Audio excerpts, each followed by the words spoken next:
Mukesh Ambani Reliance industry के मालिक, जिनके पास 9.2 लाख करोड़ की संपत्ति है। बट इमेजिन करिए उस टाइम को जब जियो के 100-150 वाले प्लान में बहुत कुछ मिलता था। बट अभी प्राइस इतने बढ़ गए हैं क्योंकि उन्होंने अपने बेटे के शादी में फूके हैं 5,000 करोड़। लेकिन वो कहते हैं ना, कभी खुशी कभी गम।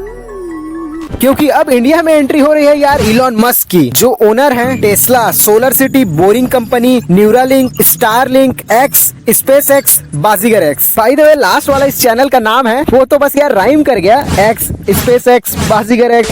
खैर हम थे यार इलॉन मस्क के साथ, जिनको रिसेंटली इंडियन गवर्नमेंट ने भी कुछ कहा है। जानेंगे क्या है पूरा लफड़ा इस वीडियो में। Elon Musk is bringing Starlink to India, but Mukesh Ambani is not happy. Satellite internet को लेकर इंडिया में बहुत बड़ा घमासान चल रहा है। हमारे मुकेश अंबानी भाई और इलोन मस्क को कंपेयर करने कि मोटा भाई थोड़ा सा मनमानी करने लगे हैं। दुनिया के सबसे अमीर आदमी की नजर अब इंडिया और एशिया के सबसे अमीर आदमी पर पड़ चुकी है।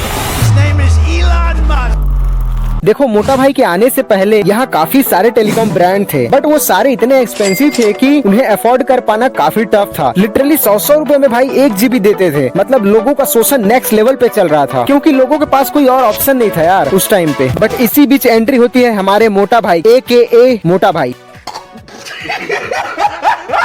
अरे मेरा मतलब मुकेश भाई की, जिन्होंने पूरा इंटरनेट फ्री कर दिया। लेकिन इतने महंगे शादी का पैसा वसूलने के लिए जियो ने अपने प्लान्स के रेट 25% तक बढ़ा दिए हैं। मतलब तुम ट्रेंड देख रहे हो, जो गलती सारे ब्रांड्स ने किया था वही गलती ये भी कर रही है। गलती इसलिए भी क्योंकि अब मस्क भैया की एंट्री होने वाली है। वैसे तो इलॉन 2-3 साल पहले से ही आने का ट्राई कर रहे थे, बट लोग कहते हैं कि ये गवर्नमेंट सिर्फ अंबानी अडानी, अंबानी अडानी, अंबानी अडानी, जिसके कारण डिले हो रहा था पॉसिबली। खैर यहाँ अब ज्योतिरादित्य सिंधिया, जो कि टेलीकॉम मिनिस्टर हैं, उन्होंने बताया कि इस बार सैटेलाइट कॉम का स्पेक्ट्रम है उसको एडमिनिस्ट्रेटिव वे पे दिया जाएगा। मतलब इस स्पेक्ट्रम की नीलामी नहीं होगी, क्योंकि अगर ये ऑक्शन में जाते तो उससे जियो और एयरटेल को ज्यादा फायदा होता। और साथ ही इन्होंने ये भी कहा कि अगर कोई भी फॉरेन कंपनीज अगर हमारे डेटा सिक्योरिटी रूल को मानेंगे तो वो इंडिया में अपना बिजनेस कर सकते हैं, जो कि इलॉन के लिए एक गुड न्यूज था। जिसे सुन के इलॉन ने कहा, हम करते हैं प्रबंध, आप चिंता मत करिए।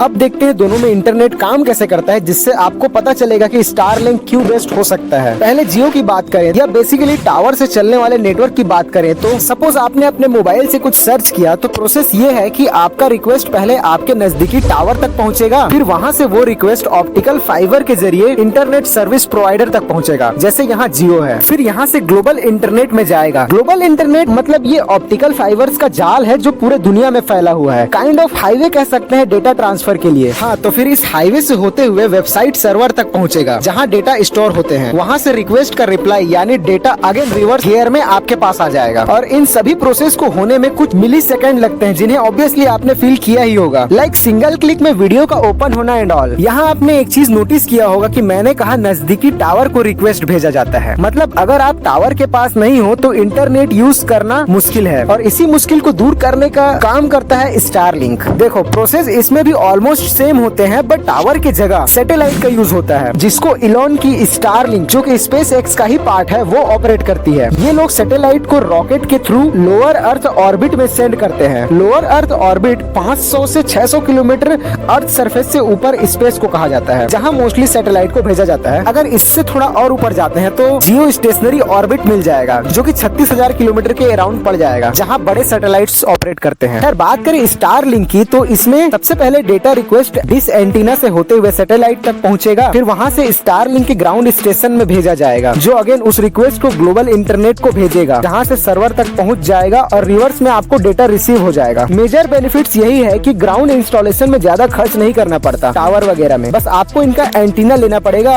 और फिर डन सीन। इसमें आप चाहे हिली एरिया में हो या फिर डिजर्ट एरिया, हर जगह पर वर्क करेगा नेटवर्क। स्पीड अराउंड 150 Mbps तक हो सकता है, जो कि ऑब्वियसली यार ऑप्टिकल फाइबर से तो कम ही होगा, तो ये पॉसिबली ड्रॉबैक्स इसके हो सकते हैं। वैसे तो सिर्फ 800 सैटेलाइट ही काफी हैं पूरे वर्ल्ड को मॉडरेट इंटरनेट देने के लिए, बट ऐसे 12,000 सैटेलाइट भेजने का प्लान है इलॉन मस्क का। तो मेन सवाल ये है कि क्या जियो स्टारलिंक को टक्कर दे पाएगा। फिलहाल अभी देखे तो कोई चांस नजर नहीं आता, क्योंकि स्टारलिंक जो है वो स्पेस एक्स का ही पार्ट है। तो डेफिनेटली सैटेलाइट को लोअर अर्थ ऑर्बिट में पहुंचाना इलॉन मस्क के लिए कोई बड़ी बात नहीं होगी। वहीं मुकेश भाई की बात करें तो हो सकता है फ्यूचर में पैसा लगा के या गवर्नमेंट सपोर्ट से इंफ्रास्ट्रक्चर डेवलप कर ले, लेकिन अभी तो कोई चांस नजर नहीं आ रहा। बट इसी चांस को यूज करके नीचे आपको नजर आ रहा होगा सब्सक्राइब का बटन। मैं मिलता हूँ यार आपको फिर किसी नए वीडियो में। बाय।